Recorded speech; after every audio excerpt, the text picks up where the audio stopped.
जय माँ सरस्वती जी सदा सहाय। जय माँ। अब हम लोग फिर कंकाल उपन्यास के अंतिम छोर की तरफ चलते हैं, अंतिम किनारे पर, जहाँ आपने अब तक सुना था कि बदन बीमार था और नए, जो विजय है, जंगल में आकर उसका नाम नए पड़ गया है। नए ही लोग जानते हैं, मूल नाम नहीं जानते। तो नए आकर के सूचना देता है गाला को। गाला जो अब तक शिक्षा दे रही थी, पढ़ा रही थी बालिकाओं को, वहाँ से उसको लिवा जाता है और सूचना देता है कि बदन की तबीयत ठीक नहीं है और अपने साथ लेकर चल देता है। रास्ते में बताता है, देखिए, हाँ तो बदन के संकट की कल्पना ने मुझको उत्तेजित कर दिया है। मैं उसके झोपड़े की ओर चला। बताता है नए कि कैसे कैसे वो बदन के पास पहुंचा। वहां जाकर जब बदन को घायल कराहते देखा, तब तो मैं जमकर उसकी सेवा करने लगा। 3 दिन बीत गए। बदन का स्वर भीषण हो चला। उसका घाव भी असाधारण था। गोली तो निकल गई थी, पर चोट गहरी थी। बदन ने एक दिन भी तुम्हारा नाम न लिया। संध्या को जब मैं उसे जल पिला रहा था, मैंने वायु विकार बदन की आंखों में स्पष्ट देखा। कि फिर उससे धीरे से पूछा, गाला को बुलाऊं? बदन ने मुंह फेर लिया। मैं अपना कर्तव्य सोचने लगा। फिर निश्चय किया कि आज तुम्हें बुलाना ही चाहिए। गाला पथ चलते चलते यह कथा संक्षेप सुन रही थी, पर कुछ न बोली। उसे इस समय केवल चलना ही सूझता था। नए जब गाला को लेकर पहुंचा, तब बदन की अवस्था अत्यंत भयानक हो चली थी। गाला उसके पैर पकड़कर रोने लगी। बदन ने कष्ट से दोनों हाथ उठाए। गाला ने अपने शरीर को अत्यंत हल्का करके बदन के हाथ में दिया। मरणोन्मुख पिता, वृद्ध पिता ने कन्या का सिर चूम लिया। नए उस समय हट गया था। बदन ने धीरे से उसके कान में कुछ कहा। गाला ने भी समझ लिया कि अब अंतिम समय है। वह हटकर पिता की खाट के पास बैठ गई। हाय, उस दिन की भूखी संध्या ने उसके पिता को छीन लिया। गाला ने बदन का शवदाह किया। वह बाहर तो खुलकर रोती न थी, पर उसके भीतर की ज्वाला का ताप उसकी आरक्त आंखों में दिखाई देता था। उसके चारों ओर सूना था। उसने नए से कहा, मैं तो यह धन का संदूक न ले जा सकूंगी, तुम इसे ले लो। नए ने कहा, भला मैं क्या करूंगा गाला? मेरा जीवन संसार के भीषण कोलाहल से, उत्सव से और उत्साह से मनूब गया है। अब तो मुझे भीख मिल जाती है। तुम तो इससे पाठशाला को सहायता पहुंचा सकती हो। मैं इसे वहां पहुंचा दे सकता हूं। फिर वह सिर झुकाकर मन ही मन सोचने लगा। जिसे मैं अपना कह सकता था, जिसे माता पिता समझता था, वे ही अब अपने नहीं तो दूसरों की क्या। गाला ने देखा, नए के मन में एक तीव्र विराग और वाणी में व्यंग्य है। वह चुपचाप दिन भर खारी के तट पर बैठी हुई सोचती रही। सहसा उसने बूझकर देखा, नए अपने कुत्ते के साथ कंबल पर बैठा है। उसने पूछा, तो नए, तुम्हारी यही सम्मति है ना? हाँ, इससे अच्छा इसका दूसरा उपाय हो ही नहीं सकता, और यहाँ तुम्हारा अकेले रहना ठीक नहीं। नए ने कहा, हाँ, पाठशाला भी सुनी है। मंगल देव जी वृंदावन की एक हत्या में फंसी हुई यमुना नाम की स्त्री के अभियोग की देखरेख करने गए हैं। उन्हें अभी कई दिन लगेंगे। बीच में ही टोक कर नए ने पूछा, क्या कहा? यमुना? वह हत्या में फंसी है? हाँ, पर तुम क्यों पूछते हो? मैं भी हत्यारा हूँ गाला, इसी से पूछता हूँ। फैसला किस दिन होगा? कब तक मंगल देव आवेंगे? परसों। न्याय का दिन नियत है, गाला ने कहा। तो चलो, आज ही तुम्हें पाठशाला में पहुंचा दूं। अब यहाँ रहना ठीक नहीं। अच्छी बात है, जाओ वह संदूक लेते आओ। नए अपना कंबल उठाकर चला और गाला चुपचाप सुनहली किरणों को खारी के जल में बुझती हुई देख रही थी। दूर पर एक सियार दौड़ा हुआ जा रहा था। उस निर्जन स्थान में पवन रुक रुक कर बह रहा था।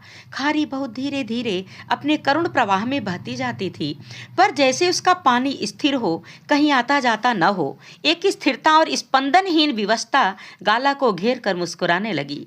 वह सोच रही थी, शैशव से परिचित इस जंगली भूखंड को छोड़ने की बात।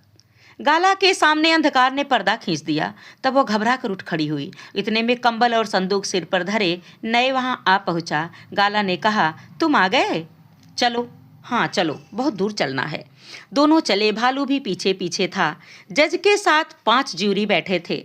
सरकारी वकील ने अपना वक्तव्य समाप्त करते हुए कहा, ज्यूरी सज्जनों से मेरी प्रार्थना है कि अपना मत देते हुए वे इस बात का ध्यान रखें कि वे लोग हत्या जैसे एक भीषण अपराध पर अपना मत दे रहे हैं। स्त्री साधारणतः मनुष्य की दया को अपनी ओर आकर्षित कर सकती है, फिर जबकि उसके साथ स्त्री जाति की मर्यादा का प्रश्न भी लग जाता हो।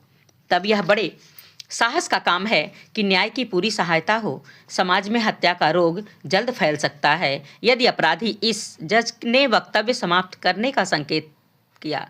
सरकारी वकील ने कहा, तो क्या आप लोग शांत हृदय से अपराध का गुरुत्व विचार कर न्यायालय को न्याय करने में सहायता दीजिए, कहकर वक्तव्य समाप्त किया। जज ने ज्यूरियों के संबोधन करके कहा, सज्जनों, यह एक हत्या का अभियोग है जिसमें नवाब नाम का एक मनुष्य वृंदावन के समीप यमुना के किनारे मारा गया। इसमें तो संदेह नहीं कि वह मारा गया। डॉक्टर का कहना है कि गला घोटने और पत्थर से सिर फोड़ने से उसकी मृत्यु हुई। गवाह कहते हैं, जब हम लोगों ने देखा तो यह यमुना मृत व्यक्ति के पास झुकी हुई थी, पर यह कोई नहीं कहता कि मैंने उसे मारते देखा। यमुना कहती है कि स्त्री की मर्यादा नष्ट करने जाकर जब नवाब मारा गया, पर यह सरकारी वकील का कहना बिल्कुल निरर्थक है कि उसने मारना स्वीकार किया है। यमुना के वाक्यों में यह अर्थ कदापि नहीं निकाला जा सकता। एक विशेष बात को समझा देना आवश्यक था। यह दूसरी बात है कि वह स्त्री अपनी मर्यादा के लिए हत्या कर सकती है या नहीं, यद्यपि नियम इसके लिए बहुत स्पष्ट हैं। विचार करने के समय आप लोग इन बातों का ध्यान रखेंगे। अब आप लोग एकांत में जा सकते हैं। जूरी लोग एक कमरे में जा बैठे। यमुना निर्भीक होकर जज का मुंह देख रही थी। न्यायालय में दर्शक बहुत से थे। उस भीड़ में मंगल, निरंजन इत्यादि भी थे। सहसा द्वार पर हलचल हुई। कोई भीतर घुसना चाहता था। रक्षियों ने शांति की घोषणा की। जूरी लोग आए। दो ने कहा, हम लोग यमुना को हत्या का अपराधी समझते हैं, पर दंड इसे कम दिया जाए। जज ने मुस्करा दिया। अन्य 3 सज्जनों ने कहा, प्रमाण अभियोग के लिए पर्याप्त नहीं है। अभी वे पूरा नहीं कह पाए थे कि एक लंबा चौड़ा दाढ़ी मूछ वाला युवक कंबल बगल में दबाए कितनों को ही धक्का देता जज की कुर्सी की बगल वाली खिड़की से कब घुस आया, यह किसी ने नहीं देखा। वह सरकारी वकील के पास आकर बोला, मैं हूं हत्यारा, मुझको फांसी दो, यह स्त्री निरपराध है। जज ने चपरासियों की ओर देखा। पेशकार ने कहा, पागलों को भी तुम नहीं रोकते, ऊँघते रहते हो क्या? इसी गड़बड़ी में बाकी 3 जूरी सज्जनों ने अपना वक्तव्य पूरा किया। लोग यमुना को निरपराध समझते हैं। उधर पागल भीड़ में से निकाला जा रहा था। उसका कुत्ता भौंककर हल्ला मचा रहा था।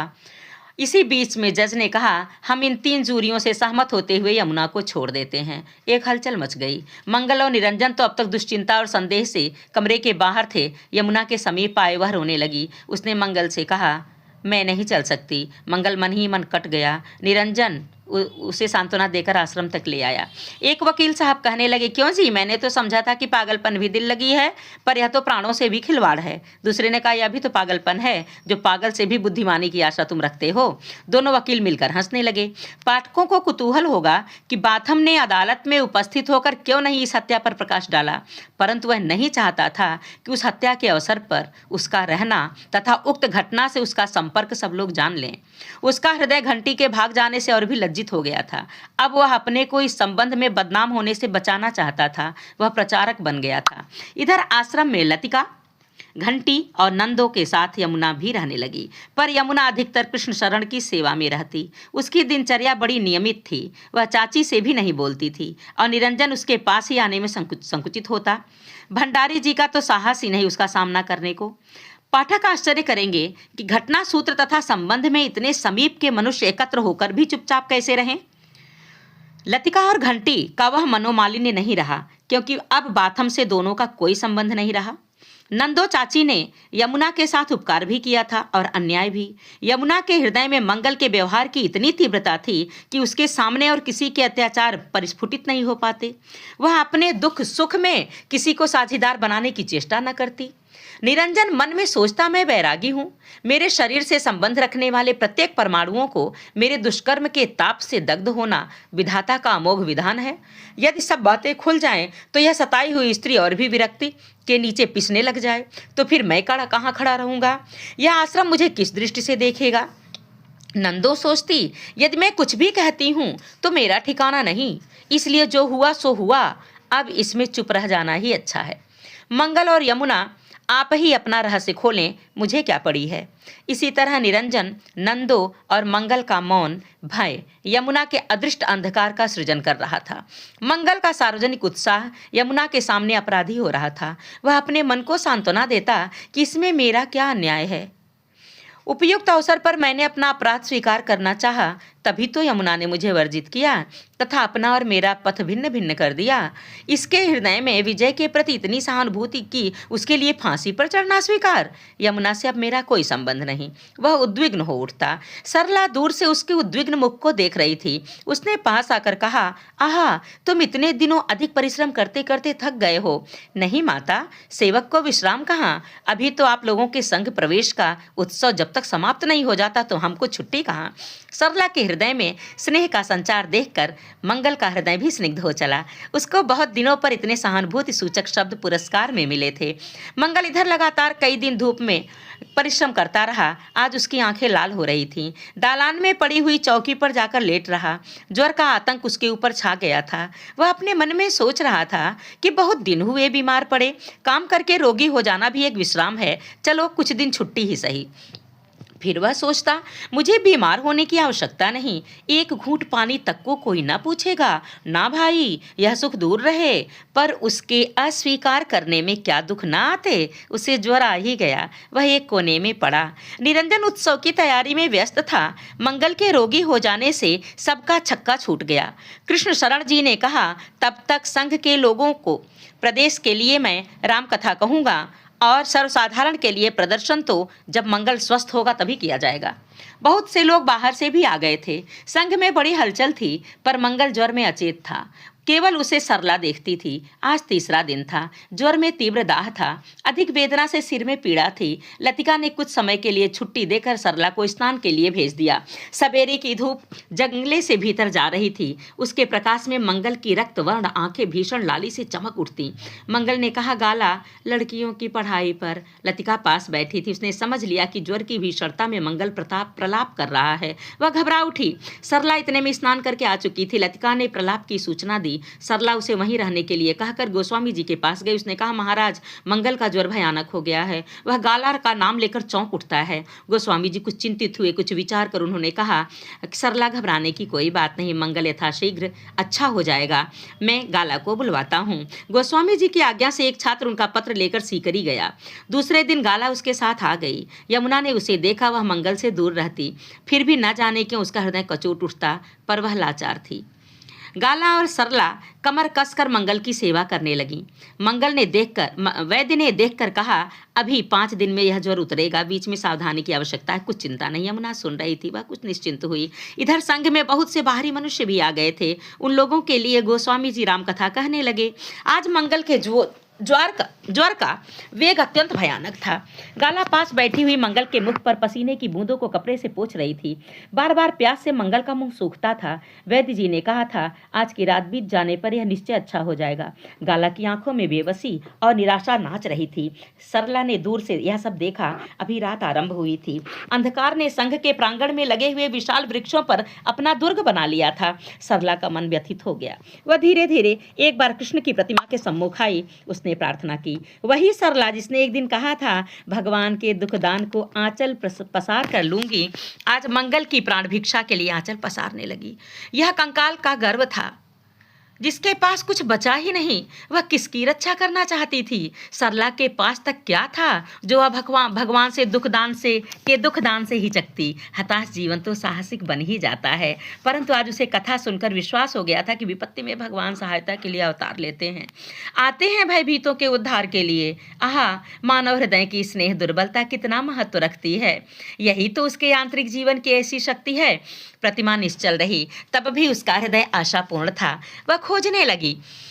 कोई मनुष्य मिलता, कोई देवता आकर अमृत पात्र मेरे हाथों में रख जाता। मंगल मंगल कहती हुई वह आश्रम के बाहर निकल पड़ी। उसे विश्वास था कि कोई दैवी सहायता मुझे अचानक अवश्य मिल जाएगी। यदि मंगल जी उठता तो गाला कितनी प्रसन्न होती। यही बड़बड़ाती हुई वह यमुना के तट की ओर बढ़ने लगी। अंधकार में पथ दिखाई न देता, पर वह चली जा रही थी। यमुना के पुलिन में नैश अंधकार बिखर रहा था। तारों की सुंदर पंक्तियां झलमलाती हुई अनंत में जैसे घूम रही थीं। यब उनके आलोक में यमुना का स्थिर गंभीर प्रवाह जैसे अपनी करुणा में डूब रहा था। सरला ने देखा कि एक व्यक्ति कंबल ओढ़े हुए यमुना की ओर मुंह किए बैठा है, जैसे किसी योगी की अचल समाधि हो। सरला कहने लगी, यमुना माता, मंगल का कल्याण करो और उसे जीवित करके गाला को भी प्राणदान दो। माता, आज की रात बड़ी भयानक है। हे भगवान की वहां बैठा हुआ कंबल वाला विचलित हो उठा। उसने बड़े गंभीर स्वर से पूछा, मंगल देव रुग्ण है? प्रार्थनी और व्याकुल सरला ने कहा, हाँ महाराज, यह किसी का बच्चा है, उसके स्नेह का धन है, उसी के कल्याण की कामना कर रही हूँ। और तुम्हारा नाम सरला है? तुम ईसाई के घर पहले रहती थी? धीरे स्वर में प्रश्न हुआ। हाँ योगीराज, आप तो अंतर्यामी हैं। उस व्यक्ति ने टटोल कर कोई वस्तु निकाल कर सरला की ओर फेंक दी। सरला ने देखा वह एक यंत्र है। उसने कहा, बड़ी दया हुई महाराज, मैं इसे ले जाकर के बांध दूंगी ना। फिर वह कुछ न बोला, जैसे समाधि लग गई हो। सरला ने अधिक छेड़ना उचित न समझा। मन ही मन नमस्कार करते हुए प्रसन्नता से आश्रम की ओर लौट पड़ी। वह अपनी कोठरी में आकर उस यंत्र को धागे में पिरोकर मंगल के प्रकोष्ठ के पास गई। उसने सुना कोई कह रहा है, बहन गाला, तुम थक गई होगी, लाओ मैं कुछ समय तक सहायता कर दूं। उत्तर मिला नहीं यमुना बहन, मैं तो अभी बैठी हूँ, फिर आवश्यकता होगी तो बुलाऊंगी। एक स्त्री लौटकर निकल गई। सरला भीतर घुसी। उसने यह यंत्र मंगल के गले में बांध दिया और मन ही मन भगवान से प्रार्थना की। वहीं बैठी रही। दोनों ने रात भर बड़े यत्न से सेवा की। प्रभात होने लगा। बड़े संदेह से सरला ने उस प्रभात के आलोक को देखा। दीप की ज्योति मलिन हो चली थी। रोगी इस समय निद्रित था। जब प्रकाश उसकी कोठरी में घुस आया, तब गाला, सरला और मंगल तीनों नींद में सो रहे थे। जब कथा समाप्त करके सब लोगों के चले जाने पर गोस्वामी जी उठकर मंगलदेव के पास आए, तब गाला बैठी पंखा झल रही थी। उन्हें देखकर वह संकोच से उठ खड़ी हुई। गोस्वामी जी ने कहा, सेवा सबसे कठिन व्रत है देवी, तुम अपना काम करो। हाँ मंगल, तुम अब अच्छे हो ना? कंपित स्वर से मंगल ने कहा, हाँ गुरुदेव, अब तुम्हारा अभ्युदय काल है, घबराना मत, कहकर गोस्वामी जी चले गए। दीपक जल गया। आज अभी तक सरला नहीं आई। गाला को बैठे हुए बहुत विलंब हुआ। मंगल ने कहा, जाओ गाला, संध्या हुई, हाथ मुंह तो धो लो। तुम्हारे इस अथक परिश्रम से मैं कैसे उद्धार पाऊंगा? गाला लज्जित हुई। इतने संभ्रांत मनुष्य और स्त्रियों के बीच आकर कानन वासिनी ने लज्जा सीख ली थी। वह अपने स्त्रीत्व का अनुभव कर रही थी। उसके मन पर विजय की मुस्कुराहट थी। उसने कहा, अभी माँ जी नहीं आई, उन्हें बुला कर लाऊं? कहकर सरला को खोजने के लिए वह चली। सरला मौन सीढ़ी के नीचे बैठी सोच रही थी। जिन्हें लोग भगवान कहते हैं, उन्हें भी माता की गोद से निर्वासित होना पड़ा था। दशरथ ने तो अपना अपराध समझकर प्राण त्याग दिया, परंतु कौशल्या कठोर होकर जीती रही। श्री राम का मुख देखने के लिए क्या मेरा भी दिन लौटेगा? क्या मैं इसी से अब तक प्राण न दे सकी? गाला ने सहसा आकर कहा, चलिए। दोनों मंगल की कोठरी की ओर चली। मंगल के गले के नीचे वह यंत्र गड़ रहा था। उसने तकिया से उसे खींचकर बाहर किया। मंगल ने देखा कि यह यंत्र उसी का पुराना यंत्र है। वह आश्चर्य से पसीने पसीने हो गया। दीप के आलोक में उसे वह देख ही रहा था कि सरला भीतर आई। सरला को बिना देखे ही अपने कुतूहल में उसने प्रश्न किया, यह मेरा यंत्र इतने दिनों पर कौन लाकर पहना गया है? आश्चर्य है। सरला ने उत्कंठा से पूछा, तुम्हारा यंत्र? कैसा यंत्र बेटा? यह तो मैं एक साधु से ले आई हूँ। मंगल ने सरल आंखों से उसकी ओर देखकर कहा, माँ जी, यह मेरा ही यंत्र है। मैं इसे बराबर बाल्यकाल में पहना करता था। जब से यह खो गया तभी से दुख पा रहा हूँ। आश्चर्य है, इतने दिनों पर यह आपको कैसे मिल गया? सरला के धैर्य का बांध टूट गया। उसने यंत्र को हाथ में लेकर देखा, वही त्रिकोण यंत्र। वह चिल्ला उठी, मेरे खोए हुए निधि, मेरे लाल, यह दिन देखना किस पुण्य का फल है मेरे भगवान। मंगल तो आश्चर्यचकित था। वह साहस बटोर कर उसने कहा, क्या सचमुच तुम मेरी माँ हो? तीनों के आनंदाश्रु बांध तोड़कर बहने लगे। सरला ने गाला के सिर पर हाथ फेरते हुए कहा, बेटी, तेरे भाग्य से आज मुझे मेरा खोया हुआ धन मिल गया। गाला गड़ी जा रही थी। मंगल एक आनंदमय कुतूहल से पुलकित हो उठा। उसने सरला के पैर पकड़कर कहा, मुझे तुमने क्यों छोड़ दिया था माँ? उसकी भावनाओं की सीमा न थी। कभी वह जीवन भर के हिसाब को बराबर हुआ समझता, कभी उसे भान होता कि आज से संसार में मेरा जीवन प्रारंभ हुआ है। सरला ने कहा, मैं कितनी आशा में थी, तुम यह क्या जानोगे? तुमने तो अपनी माता के जीवित रहने की कल्पना भी न की होगी बेटा, पर भगवान की दया पर मेरा विश्वास था और उसने मेरी लाज रख ली। वह उस हर्ष से लतिका वंचित न रही। उसने भी बहुत दिनों बाद अपनी हंसी को लौटाया। भंडार में बैठी हुई नंदो ने भी संवाद को सुना। वह चुपचाप रही। घंटी भी स्तब्ध होकर अपनी माता के साथ उसके काम में हाथ बटाने लगी। लोक प्रार्थिनी यमुना अपने कुटीर में दीपक बुझाकर बैठी रही। उसे आशा थी कि वातायन और द्वारों से राशि राशि प्रभात का धवल आनंद उसके प्रकोष्ठ में भर जाएगा।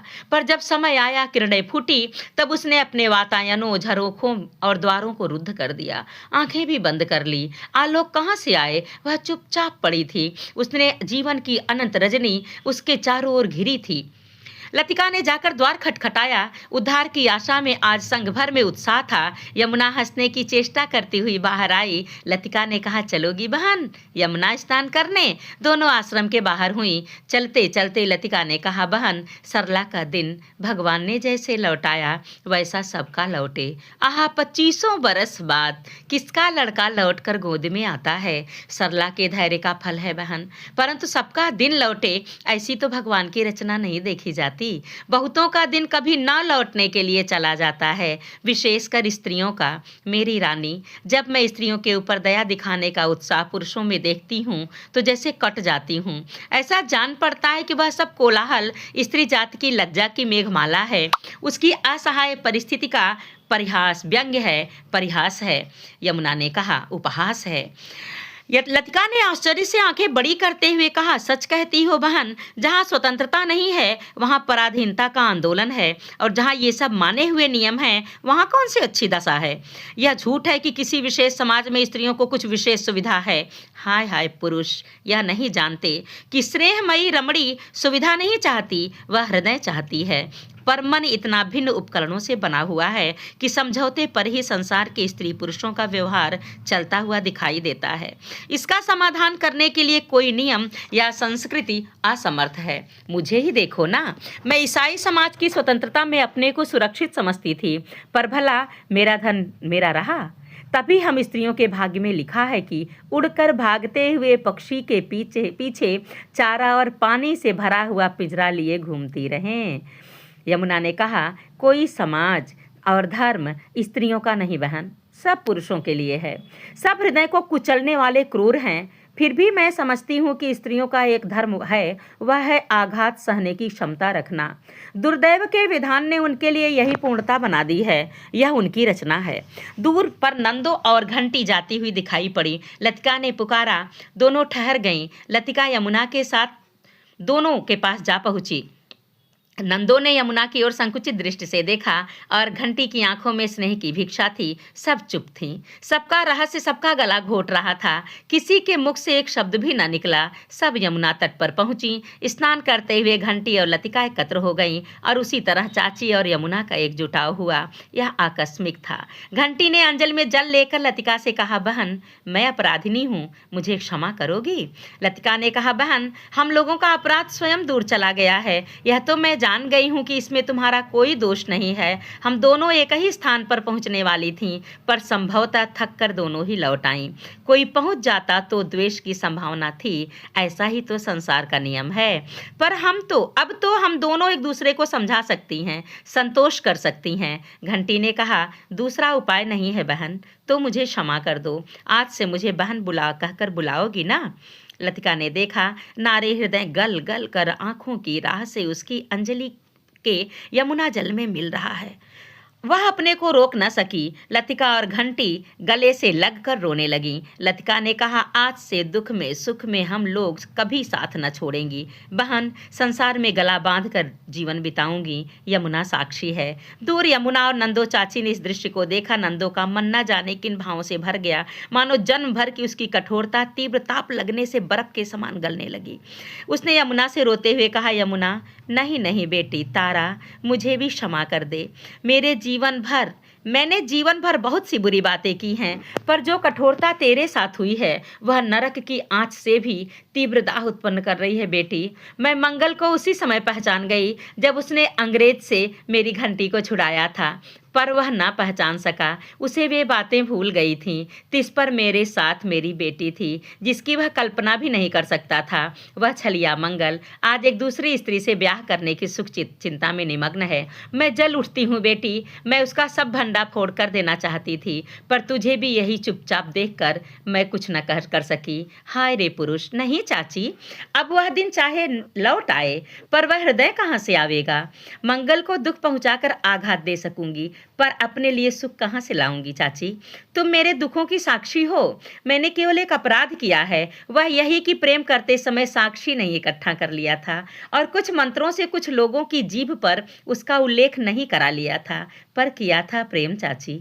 यदि उसका यही पुरस्कार है तो मैं उसे स्वीकार करती हूँ। यमुना ने कहा, पुरुष कितना बड़ा ढोंगी है बेटी, वह हृदय के विरुद्ध ही तो जीभ से कहता है। आश्चर्य है, उसे सत्य कहकर चिल्लाता है। उत्तेजित चाची ने कहा, पर मैं एक उत्कट अपराध की अभियुक्त हूँ चाची। आह मेरा 15 दिन का बच्चा, मैं कितनी निर्दय हूँ, मैं उसी का तो फल भोग रही हूँ। मुझे किसी दूसरे ने ठोकर लगाई और मैंने दूसरे को ठुकराया। हाय संसार, अपराध करके इतना अपराध नहीं करता जितना यह दूसरों को उपदेश देकर करता है। जो मंगल ने मुझसे किया वही तो मैं हृदय के टुकड़े से की, अपने से कर चुकी हूँ। मैंने सोचा था कि फांसी पर चढ़कर उसका प्रायश्चित कर लूंगी, पर डूबकर बची, फांसी से बची। हाय रे कठोर नारी जीवन, न जाने मेरे लाल का क्या हुआ। यमुना नहीं, अब उसे तारा कहना चाहिए, रो रही थी।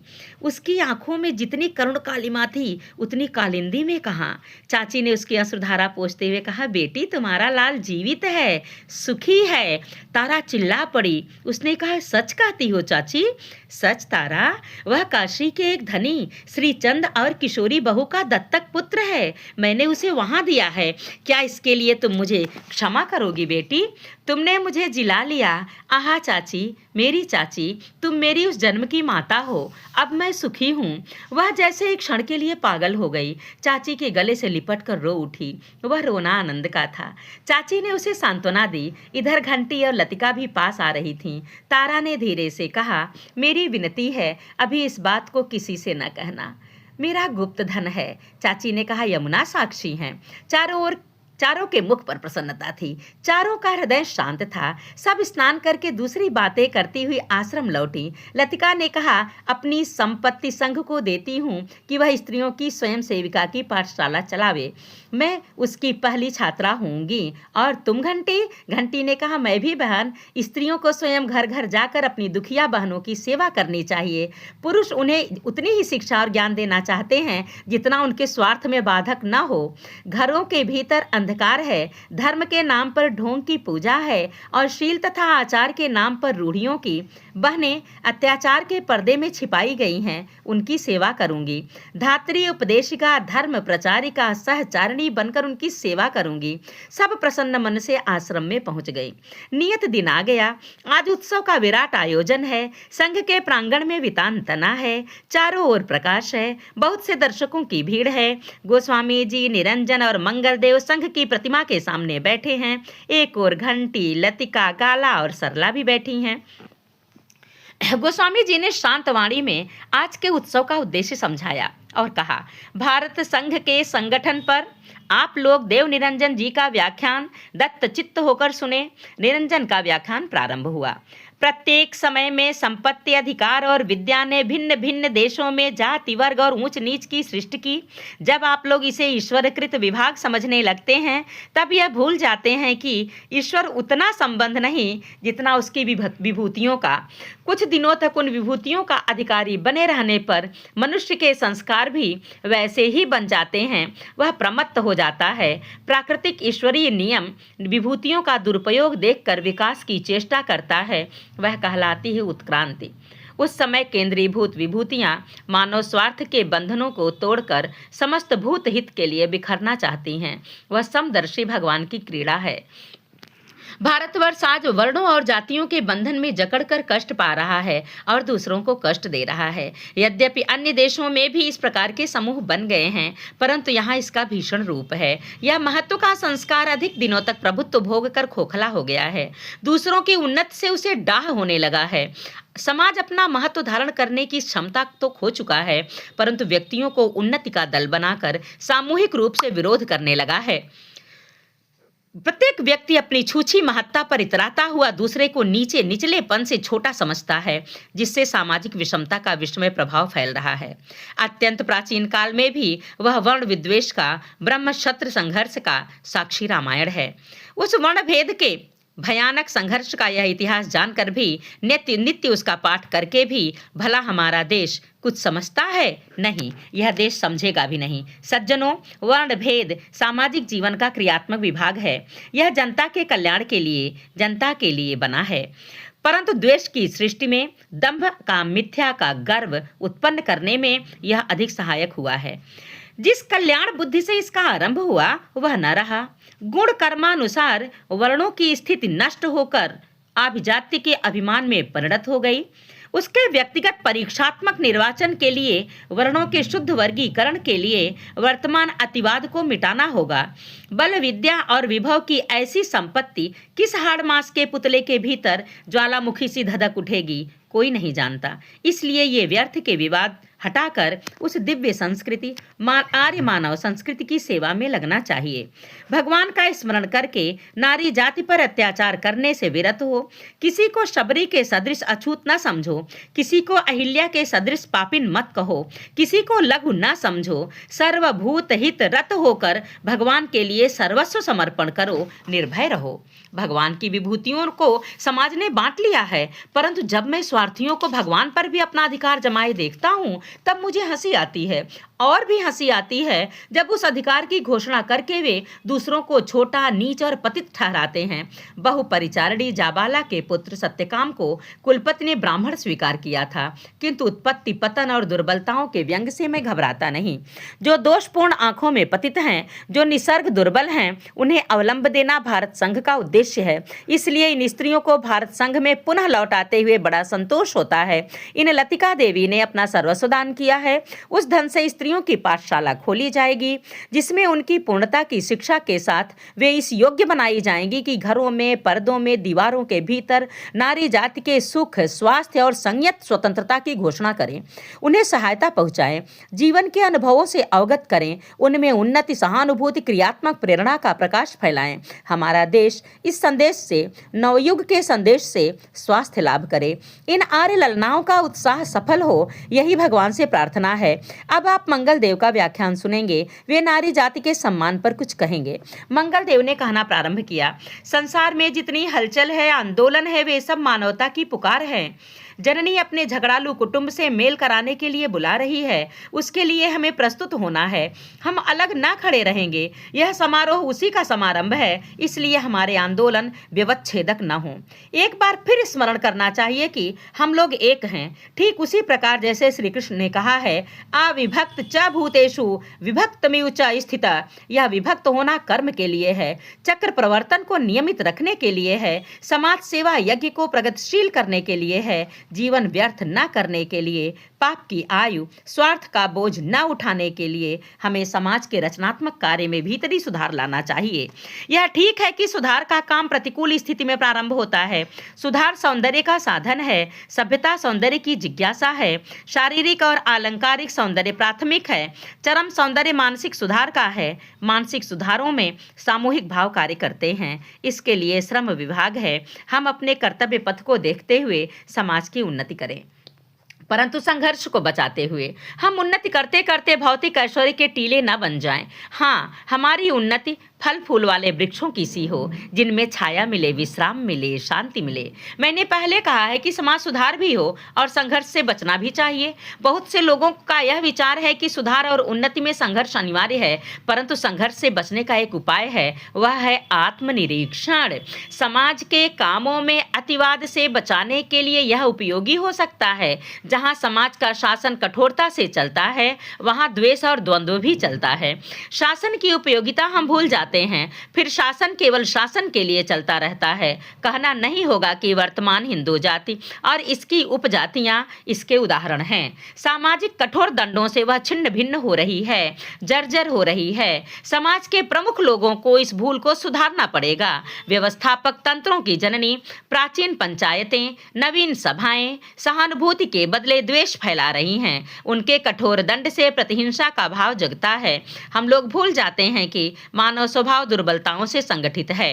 दुर्बलता कहाँ से आती है? लोकापवाद से भयभीत होकर स्वभाव को पाप कहकर मान लेना एक प्राचीन रूढ़ी है। समाज को सुरक्षित रखने के लिए उसके संगठन में स्वाभाविक मनोवृत्तियों की सत्ता स्वीकार करनी होगी। सबके लिए एक पथ देना होगा। समस्त प्राकृतिक आकांक्षाओं की पूर्ति आपके आदर्श में होनी चाहिए। केवल रास्ता बंद बंद है, कह देने से काम न चलेगा। लोकापवाद संसार का एक भय है, एक महान अत्याचार है। आप लोग जानते होंगे कि श्री रामचंद्र जी ने भी लोकापवाद के सामने सिर झुका लिया। लोकापवादी बलवानिये न त्यक्ता ही मैथिली, और इसे पूर्व काल में लोग मर्यादा कहते हैं। उनका मर्यादा पुरुषोत्तम नाम पड़ा। वह धर्म की मर्यादा न थी, परंतु समाज शासन की मर्यादा थी, जिसे सम्राट ने स्वीकार किया और अत्याचार सहन किया। परंतु विवेक दृष्टि से विचारने पर देश काल और समाज की संकीर्ण परिधियों में पले हुए सर्वसाधारण नियम भंग अपराध या पाप कहकर न गिने जाएं, क्योंकि प्रत्येक नियम अपने पूर्ववर्ती नियम के बाधक होते हैं या उसकी अपूर्णता को पूर्ण करने के लिए ही बनते हैं। सीता निर्वासन एक इतिहास विस्तृत सामाजिक अत्याचार है, महान सामाजिक अत्याचार है, और ऐसे अत्याचार अपनी दुर्बल संगिनी स्त्रियों पर प्रत्येक जाति के पुरुषों ने किया है। किसी किसी समाज में तो पाप के मूल में स्त्री का ही उल्लेख है और पुरुष सदैव निष्पाप है। यह भ्रांत मनोवृत्ति अनेक सामाजिक व्यवस्थाओं के भीतर काम कर रही है। रामायण भी केवल राक्षस वध का इतिहास नहीं है, किंतु नारी निर्यातन का सजीव इतिहास लिखकर वाल्मीकि ने स्त्रियों के अधिकार की घोषणा की है। रामायण में समाज के दो दृष्टिकोण हैं और दोनों निर्धन थे। एक बड़ा भारी अपकार कर सकता था और दूसरा एक पीड़ित आर्य ललना की सेवा कर सका था। कहना न होगा कि उस युद्ध में कौन विजयी हुआ। सच्चे तपस्वी ब्राह्मण वाल्मीकि की विभूति संसार में आज भी महान है। आज भी उस निंदक को गाली मिलती है, परंतु देखिए तो आवश्यकता पड़ने पर हम आप निंदकों से ऊंचे हो सकते हैं। आज भी तो समाज में वैसे ही लोग हैं, ऐसे ही लोगों से समाज भरा पड़ा है जो स्वयं मलिन रहने पर भी दूसरों की स्वच्छता को अपनी जीविका का साधन बनाए हैं। हमें इन बुरे उपकरणों को दूर करना चाहिए। हम जितनी कठिनता से दूसरों को दबाए रखेंगे, उतनी ही हमारी कठिनाई बढ़ जाएगी। स्त्री जाति के प्रति सम्मान करना सीखना होगा।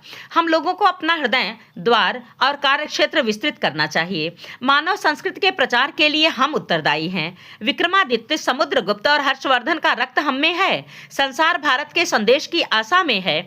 हम उन्हें देने के उपयुक्त हैं, यही प्रार्थना है। आनंद की करतल ध्वनि हुई। मंगलदेव बैठा। गोस्वामी जी ने उठकर कहा, आप लोगों को एक और हर्ष का समाचार सुनाऊंगा ही नहीं, आप लोग उस आनंद के साक्षी होंगे। मेरे शिष्य मंगलदेव का ब्रह्मचर्य की समाप्ति करके गृहस्थाश्रम में प्रवेश करने का शुभ मुहूर्त आज ही है। यह काननवासिनी गुजर बालिका गाला अपने सत्साहस और दान से सीकरी में एक बालिका विद्यालय चला रही है। इसमें मंगलदेव और गाला दोनों का हाथ है। मैं इन दोनों पवित्र हाथों को एक बंधन में बांधता हूँ, जिससे सम्मिलित शक्ति से यह लोग मानव सेवा में अग्रसर हों और यह परिणय समाज के लिए आदर्श हो। कोलाहल मच गया। सब लोग गाला को देखने के लिए उत्सुक हुए। सलज्जा गाला गोस्वामी जी के संकेत से उठकर सामने आई। कृष्ण शरण ने प्रतिमा से 2 माला लेकर दोनों को पहना दी। हर्ष कोलाहल हो रहा था। उसी में किसी का डरावना कंठ सुनाई पड़ा, अच्छा तो है, चंगेज और वर्धनों की संतानों की क्या ही सुंदर जोड़ी है। गाला और मंगलदेव ने चौंक कर देखा। उस भीड़ में कहने वाला दिखाई न पड़ा। भीड़ के पीछे कंबल ओढ़े घनी दाढ़ी मूछों वाले युवक का कंधा पकड़कर तारा ने कहा, विजय बाबू, आप क्या प्राण देंगे? हटिए यहाँ से, अभी वह घटना अटकी है। भीड़ के पीछे कंबल ओढ़े एक घनी दाढ़ी मूछों वाले युवक का कंधा पकड़कर तारा ने कहा, विजय बाबू, आप क्या प्राण देंगे? हटिए यहाँ से, अभी वह घटना अटकी है। नए नहीं, विजय ने घूमकर कहा, यमुना, प्राण तो बच ही गया, पर यह मनुष्य, तारा ने काट कर कहा, बड़ा ढोंगी है, पाखंडी है, यही न कहना चाहते हैं? आप होने दीजिए, यह संसार भर के ठेकेदार नहीं, आप संसार भर के ठेकेदार नहीं। चलिए। तारा उसका हाथ पकड़कर अंधकार की ओर ले चली। किशोरी संतुष्ट न हो सकी। कुछ दिनों के लिए वह विजय को अवश्य भूल गई थी, पर मोहन को दत्तक ले लेने से उसको एकदम भूल जाना असंभव था। हाँ, उसकी स्मृति और भी उज्जवल हो चली। घर के एक एक कोने उसकी कृतियों से अंकित थे। उन सबों ने मिलकर किशोरी की हंसी उड़ाना आरंभ किया। एकांत में विजय का नाम लेकर वह रो उठती। उस समय उसके विवर्ण मुख को देखकर मोहन भी भयभीत हो जाता। धीरे धीरे मोहन के प्यार की माया अपना हाथ किशोरी की ओर खींचने लगी। किशोरी कटकटा कर कहती, पर उपाय क्या था? नित्य मनोवेदना से पीड़ित होकर उसने रोग का आश्रय लिया। औषधि होती थी रोग की, पर मन तो वैसा ही अस्वस्थ था। ज्वर ने उसके जर्जर शरीर में डेरा डाल दिया। विजय को उसने भूलने की चेष्टा की थी, किसी सीमा तक वह सफल भी हुई, पर वह धोखा अधिक दिन तक न चल सका। मनुष्य दूसरे को धोखा दे सकता है, क्योंकि उससे संबंध कुछ ही समय के लिए होता है, पर अपने से, नित्य सहचर से, जो घर का सब कोना जानता है, कब तक छिपेगा? किशोरी चिररोगिणी हुई। एक दिन उसे एक पत्र मिला। वह खाट पर पड़ी हुई अपने रूखे हाथों से उसे खोलकर पढ़ने लगी। किशोरी, संसार इतना कठोर है कि वह क्षमा करना नहीं जानता और उसका सबसे बड़ा दंड है आत्मदर्शन, अपनी दुर्बलता। जब अपराधों की स्मृति बनकर डंक मारती है तब वह कितना उत्पीड़नमय होता है, उसे मैं तुम्हें क्या समझाऊं। मेरा अनुमान है कि तुम भी उसे भोग कर जान सकी हो। मनुष्य के पास तर्कों के समर्थनों का अस्त्र है, पर कठोर सत्य अलग खड़ा उसकी विद्युतापूर्ण मूर्खता पर मुस्करा देता है। यह हंसी शूल सी भयानक ज्वाला से भी अधिक झुलसाने वाली होती है। मेरा इतिहास मैं लिखना नहीं चाहता। जीवन की कौन सी घटना प्रधान है और बाकी सब पीछे पीछे चलने वाली अनुचरी है। बुद्धि बराबर उसे चेतना की लंबी पंक्ति में पहचानने में असमर्थ है। कौन जानता है कि ईश्वर को खोजते खोजते कब कैसे पिशाच मिल जाता है। जगत की एक जटिल समस्या है स्त्री पुरुष का स्निग्ध मिलन। यदि तुम और श्रीचंद एक मन प्राण होकर निभा सकते, किंतु वह असंभव था। इसके लिए समाज ने भिन्न भिन्न समय और देशों में अनेक प्रकार की परीक्षाएं की, किंतु वह सफल न हो सका। रुचि मानव प्रकृति इतनी विभिन्न है कि वैसा युग्म मिलन विरला होता है। मेरा विश्वास है कि वह कदापि सफल न होगा। स्वतंत्र चुनाव, स्वयंवरा, वह सब सहायता नहीं दे सकते। इसका उपाय एकमात्र समझौता है, वही ब्याह है। परंतु तुम लोग उसे विफल बना ही रहे थे कि बीच में मैं कूद पड़ा। मैं कहूँगा कि तुम लोग उसे व्यर्थ करना चाहते थे। किशोरी, इतना तो संदेह है कि मैं तुमको पिशाच मिला, तुम्हारे आनंदमय जीवन को नष्ट कर देने वाला। भारतवर्ष का एक साधु नामधारी हो, यह कितनी लज्जा की बात है। मेरे पास शास्त्रों का तर्क था, मैंने अपने कामों का समर्थन किया, पर तुम थी असहाय अबला। आह, मैंने क्या काम किया। और सबसे भयानक बात तो यह थी कि मैं तो अपने विचारों में पवित्र था। पवित्र होने के लिए मेरे पास एक सिद्धांत था। मैं समझता था कि धर्म से, ईश्वर से केवल हृदय का संबंध है। कुछ क्षणों तक उनकी मानसिक उपासना कर लेने से यह मिल जाता है। इंद्रियों से, वासनाओं से उनका कोई संबंध नहीं, परंतु हृदय तो इन्हीं संवेदनाओं से सुगठित है, सुसंगठित है। किशोरी, तुम भी मेरे ही पथ पर चलती रही हो, पर रोगी शरीर में स्वस्थ हृदय कहाँ से आवेगा। काली करतूतों से भगवान का उज्जवल रूप कौन देख सकेगा।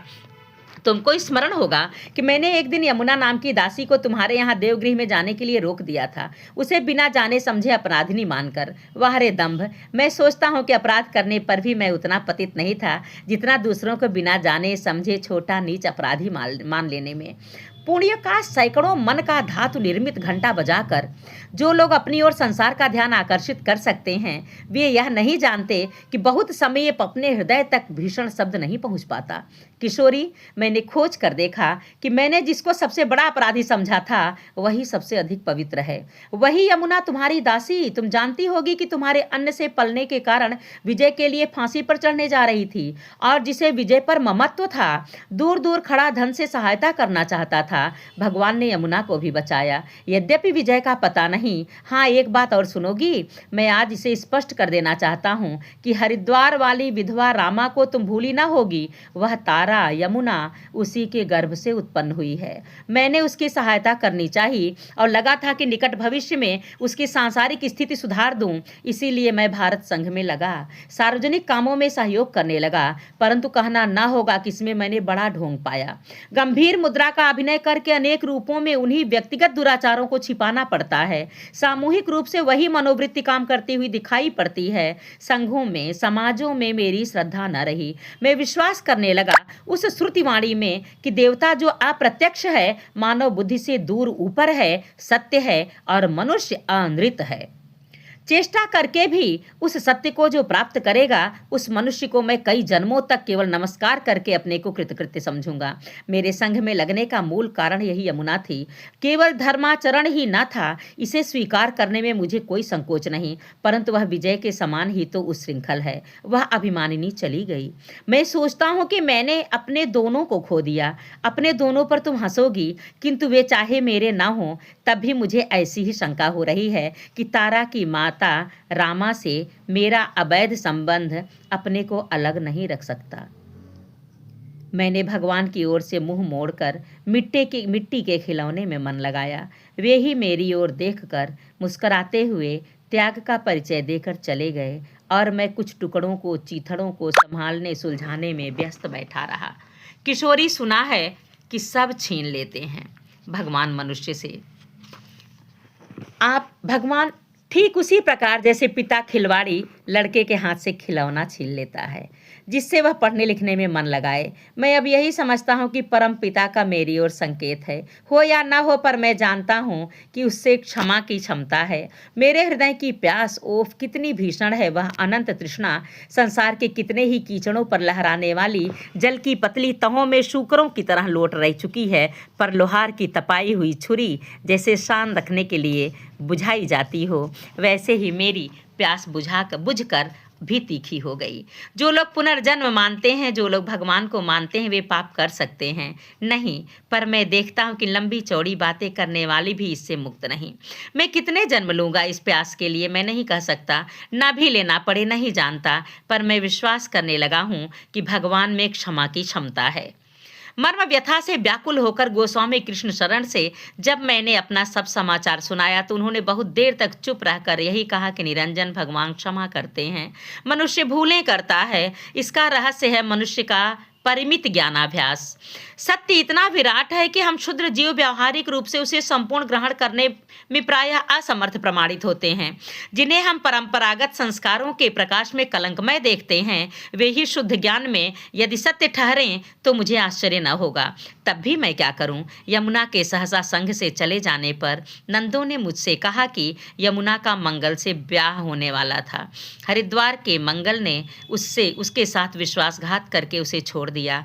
आज भला जब वही मंगल एक दूसरी स्त्री से ब्याह कर रहा है, तब वह क्यों न चली जाती? मैं यमुना की दुर्दशा सुनकर कांप गया। मैं ही मंगल का दूसरा ब्याह कराने वाला हूँ। आह, मंगल का समाचार तो नंदों से सुना ही था, अब तुम्हारी भी कथा सुनकर मैं तो स्वयं शंका करने लगा हूँ कि अनिच्छापूर्वक भी भारत संघ की स्थापना करने में सहायक बनकर मैंने क्या पुण्य किया है या पाप। प्राचीन काल के इतने बड़े बड़े संगठनों में जड़ता की वह दुर्बलता घुस गई, फिर यह प्रयास कितने बल पर है। वाह रे मनुष्य, तेरे विचार कितने निसंबल हैं, कितने दुर्बल हैं। मैं भी जाता हूँ इसी को विचारने किसी एकांत में, और तुमसे केवल यही कहूँगा कि भगवान पर विश्वास और प्रेम की मात्रा बढ़ाती रहो। किशोरी, न्याय और दंड देने का ढकोसला तो मनुष्य भी कर सकता है, पर क्षमा में भगवान की शक्ति है, उसकी सत्ता है, महत्ता है, संभव है कि इसीलिए सबके क्षमा के लिए महाप्रलय करता हो। तो किशोरी, इसी महाप्रलय की आशा में मैं भी किसी निर्जन कोने में जाता हूँ। बस बस निरंजन। पत्र पढ़कर किशोरी ने रख दिया। उसके दुर्बल श्वास उत्तेजित हो उठे। वह फूट फूट कर रोने लगी। गर्मी के दिन थे, 10 ही बजे पवन में ताप हो चला था। श्रीचंद ने आकर कहा, पंखा खींचने के लिए दासी मिल गई है, यहीं रहेगी, केवल खाना कपड़ा लेगी। पीछे पड़ी 2 करुण आंखें घूंघट में से झांक रही थी। श्रीचंद चले गए। दासी आई, पास आकर किशोरी की खाट पर पकड़कर बैठ गई। किशोरी ने आंसू पोंछते हुए उसकी ओर देखा। वह यमुना तारा थी। बरसात के प्रारंभिक दिन थे। अभी संध्या होने में विलंब था। दशाश्वमेध घाट वाली चुंगी चौकी से सटा हुआ जो पीपल का वृक्ष है, उसके नीचे कितने ही मनुष्य कहलाने वाले प्राणियों का ठिकाना है। पुण्य स्नान करने वाली बुढ़ियों की बांस की डाली में से निकलकर 4-4 चावल सबों के फटे अंचलों में पड़ जाते हैं। उनसे कितनों के विकृत अंग की पुष्टि होती है। काशी में बड़े बड़े अनाथालय, बड़े बड़े अन्न सत्र हैं। उनके संचालक स्वर्ग में जाने वाली आकाश कुसुमों की सीढ़ी की कल्पना छाती फुलाकर करते हैं, और इन्हें तो झुकी हुई कमर, झुर्रियों से भरे हाथों वाली रामनामी ओढ़े हुए अन्नपूर्णा की प्रतिमाएं ही 2 दाने दे देती हैं। 2 मोटी ईंटों पर खपड़ा रखकर उन्हीं दानों को भूनती हुई कूड़ों की ईंधन से कितनी क्षुधा ज्वालाएं निवृत्त होती हैं। यह एक दर्शनीय दृश्य है। सामने नाई अपने टाट बिछाकर बाल बनाने में लगे हैं। वे पीपल की जड़ से टिके हुए देवता के परम भक्त हैं। स्नान करके अपनी कमाई के फल फूल उन्हीं पर चढ़ाते हैं। वे नग्न भग्न देवता, भूखे प्यासे जीवित देवता क्या पूजा के अधिकारी नहीं? उन्हीं में फटे कंबल पर ईंट का तकिया लगाए विजय भी पड़ा है। अब उसके पहचाने जाने की तनिक भी संभावना नहीं। छाती तक हड्डियों का ढांचा, पिंडलियों पर सूजन की चिकनाई, बालों के घनेपन में बड़ी बड़ी आंखें और उसे बांधे हुए एक चीथड़ा, इन सबों ने मिलकर विजय को नए को छिपा लिया था। वह ऊपर लटकती हुई पीपल की पत्तियों का हिलना देख रहा था। वह चुप था। दूसरे अपने सायंकाल के भोजन के लिए व्यग्र थे। अंधेरा चला, रात्रि आई। कितनों के विभव विकास पर चांदनी तानने और कितनों के अंधकार में अपनी व्यंग की हंसी छिड़कने विजय निश्चेष्ट था। उसका भालू उसके पास कर आया। उसने दुलार किया, विजय के मुंह पर हंसी आ गई। उसने धीरे से हाथ उठाकर उसके सिर पर रखा, पूछा, भालू तुम्हें कुछ खाने को मिला? भालू ने जम्हाई लेकर जीभ से अपना मुंह पोंछा और बगल में सो रहा। दोनों मित्र निश्चेष्ट होकर सोने का अभिनय करने लगे। एक भारी गठरी लिया, दूसरा भिखमंगा आकर उसी जगह सोए हुए विजय को घूरने लगा। अंधकार में उसकी तीव्रता देखी न गई। वह बोला, क्यों बे बदमाश, मेरी जगह तूने लंबी तानी है, मारूं डंडे से तेरी खुपड़ी फूट जाए। उसने डंडा ताना ही था कि भालू झपट पड़ा। विजय ने विकृत कंठ से कहा, जाने दो, यह मथुरा का दानेदार है, घूस लेने के अपराध में जेल काट कर आया है, यहां भी तुम्हारा चालान कर देगा। तब अब क्या? भालू लौट पड़ा और नया भिखमंगा एक बार ही चौंक उठा। है रे, कौन है रे, कहता हुआ खिसक गया। विजय फिर निश्चिंत हो गया। उसे नींद आने लगी। पैरों में सूजन थी, पीड़ा थी, अनाहार से वह दुर्बल था। 1 घंटा न बीता होगा कि एक स्त्री आई। उसने कहा, भाई बहन कहकर विजय उठ बैठा। उस स्त्री ने कुछ रोटियां उसके हाथ पर रख दी। विजय खाने लगा। स्त्री ने कहा, मेरी नौकरी लग गई भाई, अब तुम भूखे न रहोगे। कहाँ बहन? दूसरी रोटी समाप्त करते हुए विजय ने पूछा। श्रीचंद के यहाँ। विजय के हाथ से रोटी गिर पड़ी। उसने कहा, तुमने आज मेरे साथ बड़ा अन्याय किया बहन, क्षमा करो भाई, तुम्हारी माँ मरण सेज पर है, तुम उन्हें एक बार देखोगे? विजय चुप था। उसके सामने ब्रह्मांड घूमने लगा। उसने कहा, माँ मरण सेज पर? देखो यमुना, परंतु तुमने, मैं दुर्बल हूँ भाई, नारी हृदय दुर्बल है, मैं अपने को रोक न सकी। मुझे नौकरी दूसरी जगह मिल सकती थी, पर तुम न जानते होगे कि श्रीचंद के दत्तक पुत्र मोहन का मेरी कोख से जन्म हुआ है। क्या? हाँ भाई, तुम्हारी बहन यमुना का वह रक्त है, उसकी कथा फिर सुनाऊंगी। बहन, तुमने मुझे बचा लिया, अब मैं मोहन की रोटी सुख से खा सकूंगा। पर माँ मरण सेज पर, तो मैं चलूँ? कोई घुसने न दे तब?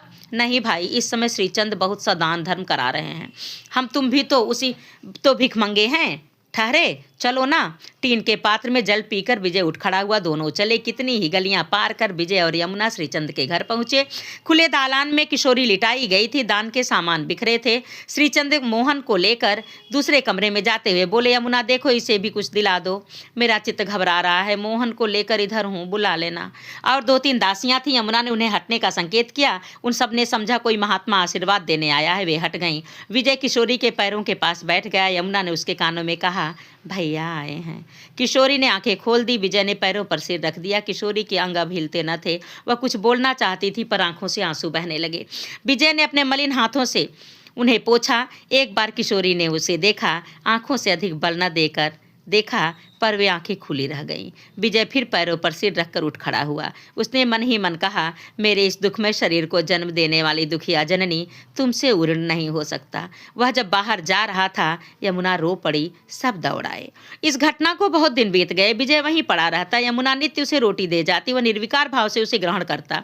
एक दिन प्रभात में जब उषा की लाली गंगा के वक्ष पर खिलने लगी, विजय ने आंखें खोली। धीरे से अपने पास एक पत्र निकालकर वह पढ़ने लगा। विजय के समान ही उच्छृंखल है, आप दोनों पर, अपने दोनों पर तुम हंसोगी, किंतु वे चाहे मेरे न हों, तभी मुझे ऐसी शंका हो रही है कि तारा, तुम्हारी यमुना की माता, रामा से मेरा अवैध संबंध अपने को अलग नहीं रख सकता। पढ़ते पढ़ते विजय की आंखों में आंसू आ गए। उसने पत्र फाड़ कर टुकड़े टुकड़े कर डाला, तब भी वह न मिटा। उज्ज्वल अक्षरों से सूर्य की किरणों में आकाश पट पर वह भयानक सत्य चमकने लगा। उसकी धड़कन बढ़ गई। वह तिलमिलाकर देखने लगा। अंतिम सांस में कोई आंसू बहाने वाला न था। यह देखकर उसे प्रसन्नता हुई। उसने मन ही मन कहा, अंतिम घड़ी में हे भगवान, मैं तुमको स्मरण करता हूँ, आज तक कभी नहीं किया था, तब भी तुमने मुझे कितना बचाया, कितनी रक्षा की। हे मेरे देव, मेरा नमस्कार ग्रहण करो, इस नास्तिक का समर्पण स्वीकार करो। अनाथों के नाथ तुम्हारी जय हो। उसी क्षण उसके हृदय की गति बंद हो गई। 8 बजे भारत संघ का प्रदर्शन निकलने वाला था। दशाश्वमेध घाट पर उसका प्रचार होगा। सब जगह बड़ी भीड़ है। आगे स्त्रियों का दल था जो बड़ा ही करुण संगीत गाता जा रहा था। पीछे कुछ स्वयं सेवकों की श्रेणी थी। स्त्रियों के आगे आगे घंटी और लतिका थी। जहाँ से दशाश्वमेध घाट के 2 मार्ग अलग हुए हैं, वहाँ आकर वे लोग अलग अलग प्रचार करने लगे। घंटी उस भिखमंगों वाले पीपल के पास खड़ी होकर बोल रही थी। उसके मुख पर शांति थी, वाणी में स्निग्धता थी। वह कह रही थी, संसार को इतनी आवश्यकता किसी अन्य वस्तु की नहीं जितनी सेवा की। देखो कितने अनाथ यहाँ अन्न वस्त्र विहीन बिना किसी औषधि उपचार के मर रहे हैं। हे पुण्यार्थियों, इन्हें न भूलो। भगवान अभिनय करके इनमें पड़े हैं, वह तुम्हारी परीक्षा ले रहे हैं। इतने ईश्वर के मंदिर नष्ट हो रहे हैं धार्मिकों, अब भी चेतो। सहसा उसकी वाणी बंद हो गई। उसने स्थिर दृष्टि से एक पड़े हुए कंगले को देखा। वह बोल उठी, देखो वह बेचारा अनाहार से मर गया सा मालूम पड़ता है। इनका संस्कार हो जाएगा, हो जाएगा, आप इसकी चिंता न कीजिए। अपनी अमृत वाणी बरसाइए। जनता में कोलाहल होने लगा, किंतु वह आगे बढ़ी। भीड़ भी उधर ही जाने लगी। पीपल के पास सन्नाटा हो चला। मोहन अपनी धाय के संग मेला देखने आया था। वह मान मंदिर वाली गली के कोने पर खड़ा था। उसने धाय से कहा, दाई मुझे वहाँ लेकर चलो, मेला दिखाओ। चलो मेरी अच्छी दाई। यमुना ने कहा, मेरे लाल बड़ी भीड़ है, वहाँ क्या है जो देखोगे। मोहन ने कहा, फिर हम तुमको पीटेंगे, तब तुम पाजी लड़के कहे जाओगे। जो देखेगा वही कहेगा कि यह लड़का अपनी दाई को पीटता है। चुंबन लेकर यमुना ने हंसते हुए कहा। अकस्मात उसकी दृष्टि विजय के शव पर पड़ी। वह घबराई कि क्या करे। पास ही श्रीचंद भी टहल रहे थे। उसने मोहन को उसके पास पहुंचाते हुए हाथ जोड़कर कहा, बाबूजी मुझे 10 रुपए दीजिए। श्रीचंद ने कहा, पगली क्या करेगी। वह दौड़ी हुई विजय के पास गई। उसने खड़े होकर उसे देखा, फिर पास बैठकर देखा। दोनों आंखों से अश्रु की धारा बह चली। यमुना दूर खड़े श्रीचंद के पास आई, बोली, बाबूजी मेरे वेतन में से काट लेना, इसी समय दीजिए, मैं जन्म भर यह ऋण भरूंगी। है क्या, मैं भी सुनो। श्रीचंद ने कहा, मेरा एक भाई था, यहीं भीख मांगता था बाबू, आज मरा पड़ा है, उसका संस्कार तो करा दूं। वह रो रही थी। मोहन ने कहा, दाई रोती है बाबूजी, और तुम 10 रुपए नहीं देते। श्रीचंद ने 10 का नोट निकालकर उसे दिया। यमुना प्रसन्नता से बोली, मेरी आयु लेकर जियो मेरे लाल। वह शव के पास चल पड़ी, परंतु उस संस्कार के लिए कुछ लोग भी चाहिए, वे कहाँ से आवें। यमुना मुंह फिराकर चुपचाप खड़ी थी। घंटी चारों ओर देखती हुई फिर वहीं आई। उसके साथ 4 स्वयंसेवक थे। स्वयंसेवकों ने पूछा, यही न देवी जी। हाँ, कहकर घंटी ने देखा एक स्त्री घूंघट काढ़े 10 रुपए का नोट स्वयंसेवक के हाथ में दे रही थी। घंटी ने कहा, दान है, इस पुण्य भागिनी का ले लो, जाकर इसे सामान लाकर मृतक संस्कार करवा दो। स्वयंसेवक ने उसे ले लिया। वह स्त्री वहीं बैठी थी। इतने में मंगलदेव के साथ गाला भी आई। मंगल ने कहा, घंटी मैं तुम्हारी इस तत्परता से बड़ा प्रसन्न हुआ। अच्छा अब चलो, अभी बहुत सा काम बाकी है। मनुष्य के हिसाब किताब में काम ही तो बाकी पड़े मिलते हैं, कहकर घंटी सोचने लगी। फिर उस सब की दीन दशा मंगल को संकेत से दिखलाई। मंगल ने देखा एक स्त्री पास ही मलिन वसन में बैठी है। उसका घूंघट आंसुओं से भीग गया है और निराश्रय पड़ा है। इस प्रकार इसका कथानक समाप्त हुआ। और कंकाल का समाज दर्शन थोड़ा सा हम सुन लें। इसमें कंकाल प्रसाद जी का एक सामाजिक उपन्यास है। उसका समाज आधुनिक, नागरिक और मध्य श्रेणी का है। थोड़े से अपवादों को छोड़कर जहाँ भिखारियों का जमघट छत पर से फेंकी गई पत्तल के लिए कुत्तों से छीना झपटी करता है, अथवा दूसरी ओर जहाँ कलाविद विजय अपने चित्रों की कलात्मक चर्चा करता है, अधिकांश आजकल के मध्यवर्गीय समाज के नित्य प्रति जीवन के चित्र आए हैं। इसमें काशी, प्रयाग और हरिद्वार की यात्रा करने वाले गृहस्थ और साधु संत हैं। स्कूलों की सेवा समिति के विद्यार्थी, चौक के वेश्यालय, गिरजाघर और पादरी, कचहरी और मुसाफिर खाने हैं।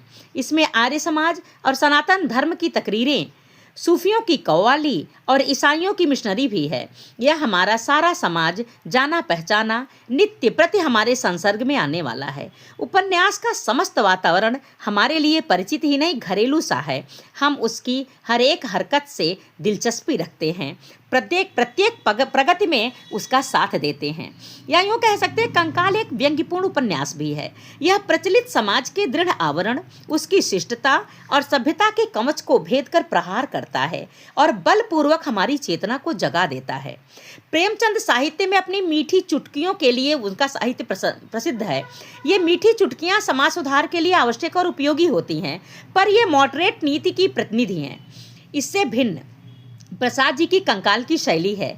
अंग्रेजी के आधुनिक प्रख्यात लेखक H.G. वेल्स अपने उपन्यासों में जिस तरह की कठोर कटुक्तियों का प्रयोग करते हैं, कंकाल में उनकी मात्रा अधिक नहीं है, पर कंकाल की विशेषता यह है कि इसके व्यंग्य केवल वर्णन प्रसंग में ही नहीं आए हैं, वे उपन्यास की घटनाओं से भी ध्वनित होते हैं, कथानक के भीतर भी निहित हैं, चरित्रों की सृष्टि में ही व्यंग्य है। जातीयता की दृष्टि से सबके सब वर्ण संकर हैं, शुद्ध प्रेम का उसमें कहीं भी नाम नहीं है, वैवाहिक जीवन की एकोन्मुख पवित्रता कहीं दिखाई नहीं पड़ती। धार्मिक बिशप साहब घंटी के पीछे पागल हैं, कंकाल के देव निरंजन कुंभ मेले के सर्वमान्य साधु शिरोमणि हैं, गूंगे के गुड़ की तरह स्वयं ब्रह्मानंद का रस लेने वाले तथा अगणित भक्तों को पान कराने वाले हैं, पर श्री चंद की पत्नी अपनी बाल सहचरी किशोरी की पुत्र कामना पूरी करने का कर्तव्य क्या आप ही पालन कर लेते हैं? सेवा समिति का उत्साही और आदर्शवादी छात्र मंगलदेव वेश्यालय से एक युवती की रक्षा करता है, कई महीनों तक उसका संरक्षक बना रहता है और अंत में उसे गर्भवती और निराश्रिता छोड़कर चंपत हो जाता है। इस तरह के एक नहीं अनेक उदाहरण मिलेंगे जिनके चित्रण के भीतर चरित्र की कल्पना में ही व्यंग्य और विडंबना भरी हुई दिखाई पड़ती है।